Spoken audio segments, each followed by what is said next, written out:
În primii 5 ani de viață, creierul copilului se dezvoltă în proporție de 95%. De aceea, este important ca fiecare copil să aibă acces la educație timpurie de calitate.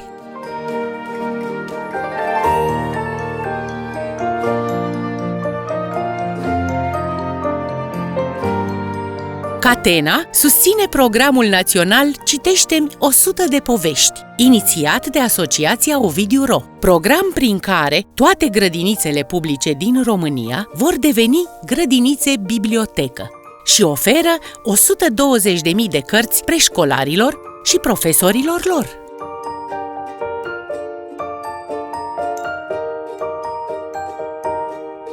Ajută-i pe copii să devină oameni mari, frumoși și educați.